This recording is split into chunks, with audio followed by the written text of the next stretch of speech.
Good evening students. सो हमने अब तक SN2 को कवर अप कर लिया है, उनके पॉइंट ऑफ कंपैरिजन भी हमने देख लिए। आज की क्लास में हम कवर अप करेंगे theoretical aspects of nucleophilic substitution reactions. मतलब जब हमारा न्यूक्लियोफाइल हमारे लिविंग ग्रुप को सब्स्टिट्यूट करके ऐड हो जाता है तो उसकी स्टीरियोकेमिस्ट्री क्या होती है ओवरऑल कंपाउंड की, उसको समझेंगे। ठीक है, स्टीरियोकेमिकल एस्पेक्ट्स मतलब मान लो स्टीरियोकेमिस्ट्री। अब ये होता है कि जब न्यूक्लियोफाइल ने अटैक करा तो कहाँ से अटैक करता है, या तो बैक साइड से अटैक करता है SN2 के केस में, या SN1 के केस में पहले कार्बोकेटाइन का फॉर्मेशन होता है, उसके पास दो ऑप्शन रहते हैं, वो दो दो जगह से क्या कर सकता है, अटैक कर सकता है। उस हिसाब से फिर हमें कैसे प्रोडक्ट्स मिलते हैं वो है स्टीरियोकेमिकल एस्पेक्ट्स। इसमें हम समझेंगे इन सारे पॉइंट्स को। ऑप्टिकल एक्टिविटी क्या होता है, कौन से कंपाउंड्स को हम ऑप्टिकली एक्टिव बोलते हैं, कौन को हम ऑप्टिकली इनएक्टिव बोलते हैं, ये जो कायरल मॉलिक्यूल्स कौन होते हैं, ए कायरल कौन होते हैं, रिटेंशन का मतलब क्या है, इन्वर्जन का मतलब क्या है, रेसिमाइजेशन का मतलब क्या है, ये सारे पॉइंट्स हम इस लेक्चर में कवर करेंगे। ठीक है, so let's start with optical activity. Optically activity का मतलब क्या होता है, किसी भी कंपाउंड को तुम किस बेसिस पे ऑप्टिकली एक्टिव बोल रहे हो, या किस बेसिस पे उसको ऑप्टिकली इनएक्टिव बोल रहे हो। ठीक है, उसके लिए हमें ये सेटअप देखना पड़ेगा। ठीक है, ये देखो, ये बल्ब जो तुम्हें दिख रहा है ये लाइट सोर्स है। लाइट सोर्स क्या प्रोवाइड करेगा, ऑफ कोर्स लाइट प्रोवाइड करेगा। और लाइट क्या होता है, लाइट होता है इलेक्ट्रोमैग्नेटिक रेडिएशन, एक तरीके की रेडिएशन होती है। ठीक है, वो क्या करती है, वो रेडिएशन हर डायरेक्शन में वाइब्रेट करती है, उसकी कोई फिक्स डायरेक्शन नहीं होती कि बस वो इस डायरेक्शन में ही वाइब्रेट करेगा, वो हर डायरेक्शन में वाइब्रेट करती है। यहाँ पे एरो, यहाँ पे एरो, ये रिप्रेजेंट कर रहा है कि जो लाइट है वो इस डायरेक्शन में भी वाइब्रेट कर रही है और इस डायरेक्शन में भी वाइब्रेट कर रही है, इस डायरेक्शन में भी वाइब्रेट कर रही है, इस डायरेक्शन में वाइब्रेट कर रही है। मतलब ऑल पॉसिबल डायरेक्शन में वो लाइट क्या कर रही है, हमारी वाइब्रेट कर रही है। ठीक है, यानी कि जो लाइट सोर्स है, light source produces light vibrating in all direction. Light source को हम इसलिए यूज कर रहे हैं ताकि ये क्या लाइट प्रोवाइड कर रहे हैं, इलेक्ट्रोमैग्नेटिक रेडिएशन जो होती है जो हर डायरेक्शन में वाइब्रेट करती है। अब हमने यहाँ पे पोलराइजर क्यों लगा रखा है, पोलराइजर हमने इसलिए लगा रखा है क्योंकि जो हमारी लाइट है वो अलग अलग डायरेक्शन में वाइब्रेट कर रही है। पोलराइजर हमने इसलिए लगा रखा है ताकि जो लाइट है, जब वो लाइट रेडिएशन इस पोलराइजर से पास होके बाहर निकलेगी तो सारे के सारे लाइट क्या होंगे, बस एक ही डायरेक्शन में क्या करेंगे, वाइब्रेट करेंगे, यानी एक ही प्लेन में वाइब्रेट करेंगे। यहाँ पे वो हर डायरेक्शन में वाइब्रेट कर रही थी, लेकिन जो जो लाइट इस पोलराइजर से पास होंगी वो सारे की सारी एक ही प्लेन में वाइब्रेट करेगी। यानी कि जो पोलराइजर है, it allow us light only vibrating in one direction. जो भी इसके थ्रू से लाइट आएगी वो सारी लाइट सिर्फ एक ही प्लेन में वाइब्रेट करेगी, जिसको हम बोलेंगे प्लेन पोलराइज लाइट। ठीक है, अब आगे क्या होता है, यहाँ से पोलराइजर से हमारी प्लेन पोलराइज निकल गई है। प्लेन पोलराइज लाइट हमने इसलिए बोला है क्योंकि सारे की सारी जो हमारी रेडिएशन है वो क्या कर रही है, सिर्फ एक डायरेक्शन में क्या हो रही है, वाइब्रेट कर रही है, एक ही प्लेन में वाइब्रेट कर रही है, इसलिए हम इसको बोलते हैं प्लेन पोलराइज लाइट। ठीक है, अब जो अपनी प्लेन पोलराइज लाइट है, यहाँ पे देखो, ये जो तुम्हें दिख रहा है इसको बोलते हैं सैंपल ट्यूब।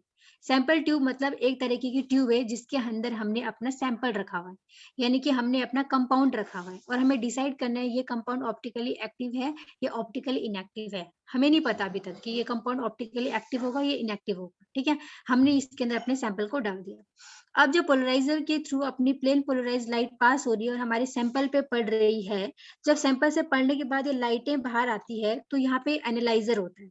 ये एनालाइजर क्या करता है कि देखो, हमारी लाइट क्या है, इस डायरेक्शन में वाइब्रेट हो रही है। ठीक है, इस प्लेन में वाइब्रेट हो रही है। अब जब यहाँ से लाइट बाहर निकल रही है तो हमने एब्जॉर्व करा कि हमारी लाइट क्या है, किसी एक एंगल पे उसने रोटेट कर लिया है। पहले वो स्ट्रेट थी, सिर्फ इस डायरेक्शन में वाइब्रेट कर रही थी, लेकिन जब वो बाहर आई, हमने अपने डिटेक्टर पे देखा तो हमें पता चला कि जो प्लेन पोलराइज लाइट पहले स्ट्रेट थी वो किसी एंगल पे, किसी एक स्पेसिफिक एंगल पे रोटेट हो गई है।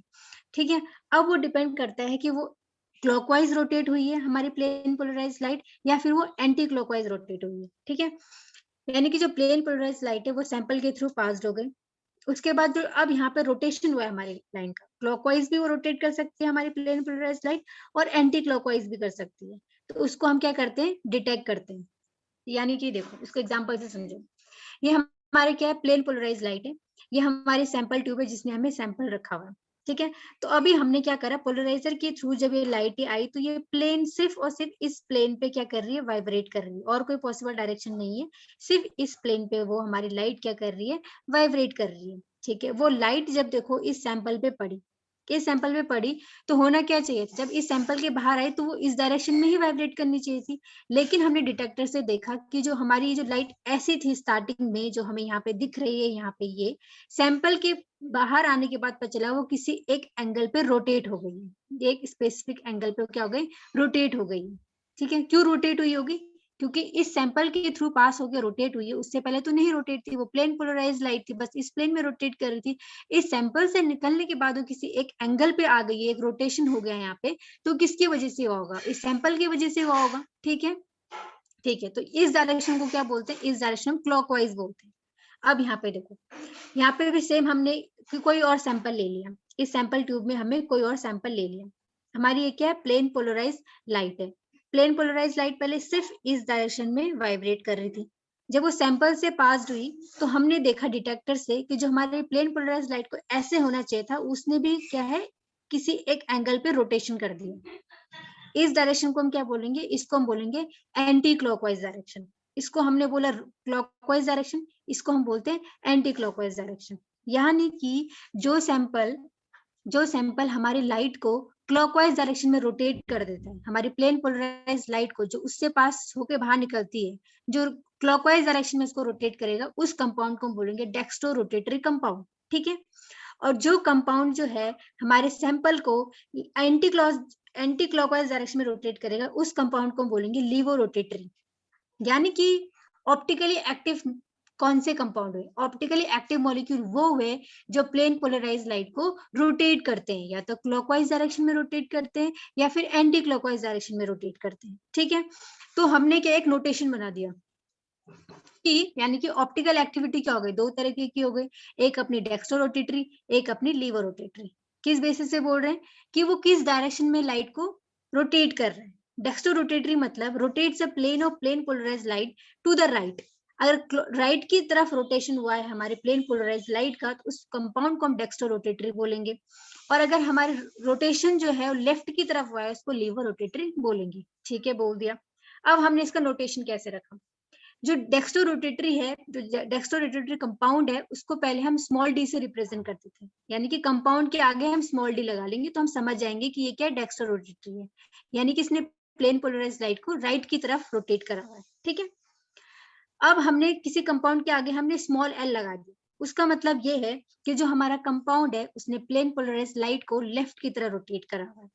ठीक है, ये था ओल्डर वर्जन, पहले ऐसे डी और एल से इसको रिप्रेजेंट करते थे।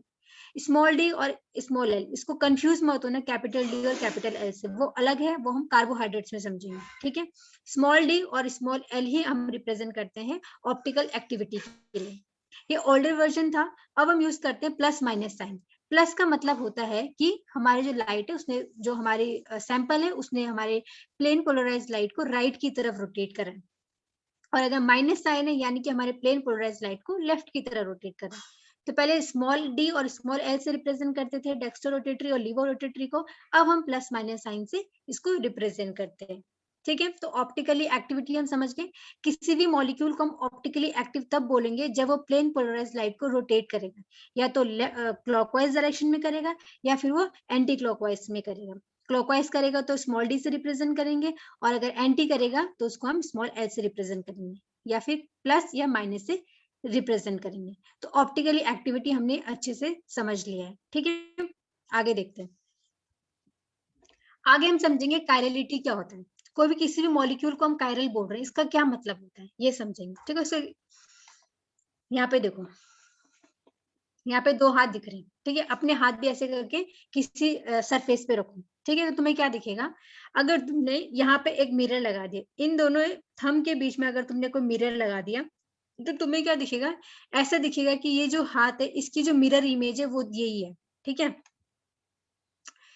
ये तुम्हारे पास ये हाथ है, अगर तुम यहाँ बीच में मिरर लगा दोगे तो ऐसा लगेगा ये जो हाथ है इसकी मिरर इमेज क्या ये है, यानी कि ये दोनों एक दूसरे की क्या है, मिरर इमेज है, इसमें तो कोई डाउट नहीं है। ठीक है, थंब की जगह थंब, इस फिंगर की जगह ये, मिडिल फिंगर की जगह ये, रिंग फिंगर की जगह रे, लिटिल फिंगर की जगह लिटिल फिंगर। ठीक है, मतलब सिमेट्री है, अगर तुम यहाँ से काटोगे तो तुम्हें सिमेट्री मिलेगी, अगर एक थंब यहाँ मिलेगा दूसरा थंब यहाँ मिलेगा। ठीक है, यहाँ पे सिमेट्री है।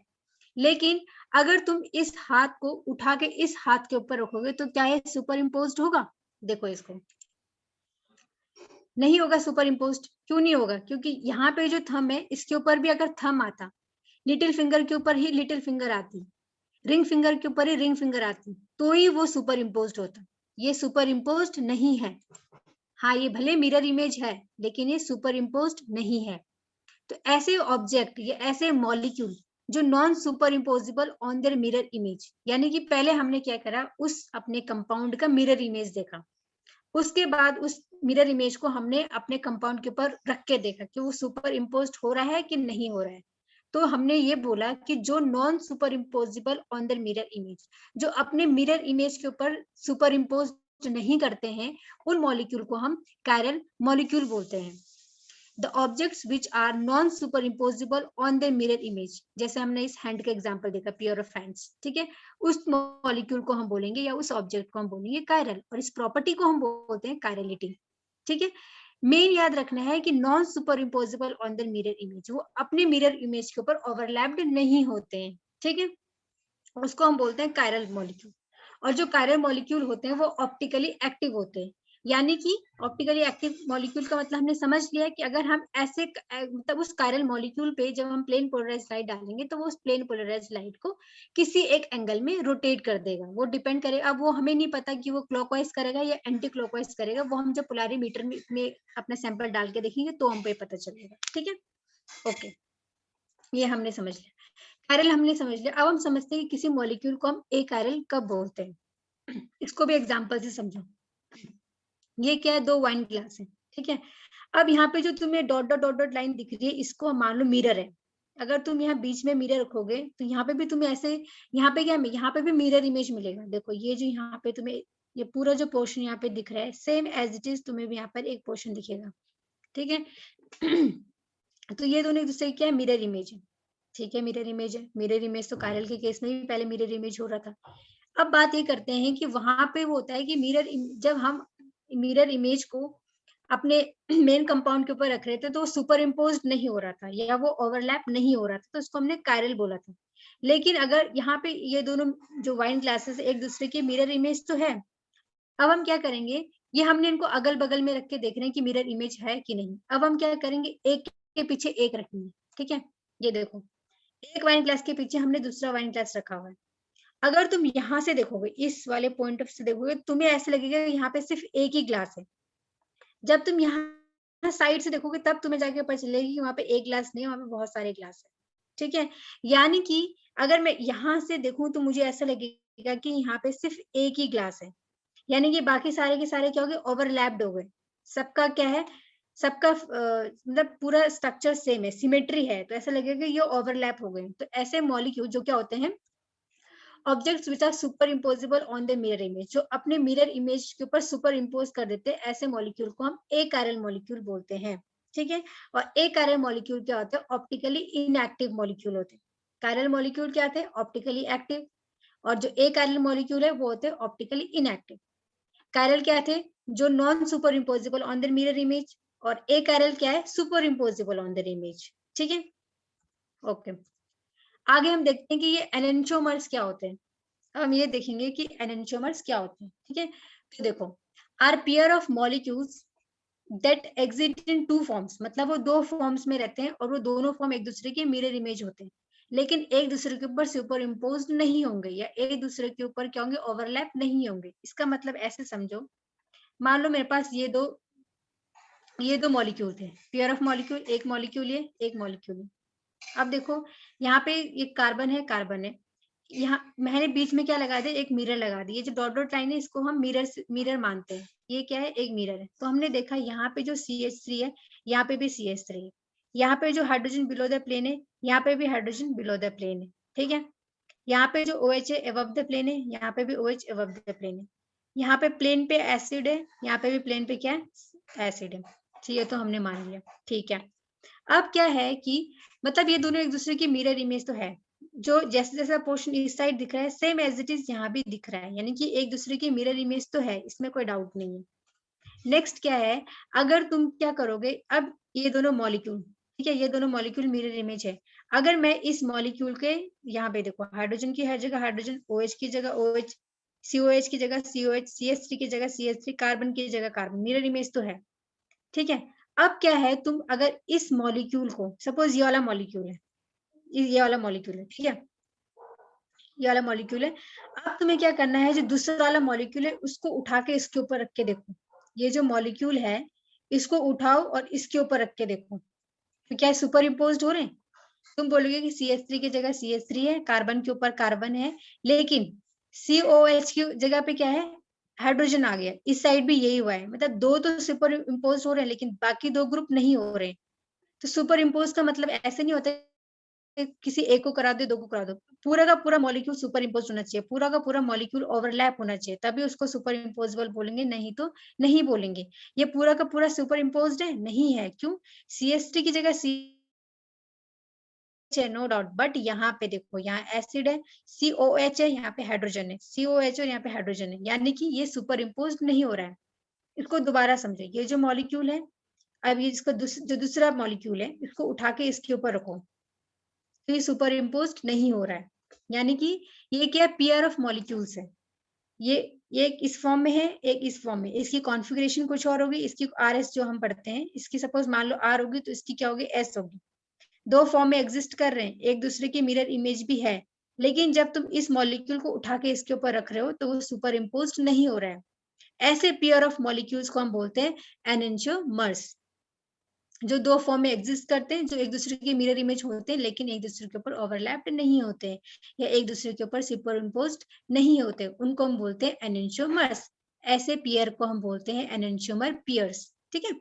अब देखो, जो एनेंटियोमर्स होते हैं, हमने बोला दो फॉर्म में एग्जिस्ट करते हैं, दोनों एक दूसरे की मिरर इमेज होती है, लेकिन क्या है, सुपर इम्पोज नहीं होती, इनकी कुछ प्रॉपर्टीज होती है। ठीक है। प्रॉपर्टी का मतलब क्या, किन की प्रॉपर्टी की बात कर रही हूँ मैं, इन दोनों मॉलिक्यूल की प्रॉपर्टी की बात कर रही हूँ। ठीक है, सिर्फ एक की बात नहीं कर रही मैं, इन दोनों की बात कर रही हूँ, क्योंकि दोनों एक दूसरे की मिरर इमेज है। ठीक है, लेकिन दोनों नॉन सुपर इम्पोजेबल है। एनेंटियोमर के केस में क्या होता है, फिर आइडेंटिकल फिजिकल प्रॉपर्टीज होगी, मतलब कि इन दोनों मॉलिक्यूल की क्या क्या सेम फिजिकल प्रॉपर्टीज होंगे। इन दोनों का जो है सेम मेल्टिंग पॉइंट होगा, सेम बॉइलिंग पॉइंट होगा, रिफ्रैक्टिव इंडेक्स, ये सारी प्रॉपर्टीज क्या होंगी, सेम होगी इन दोनों मॉलिक्यूल की।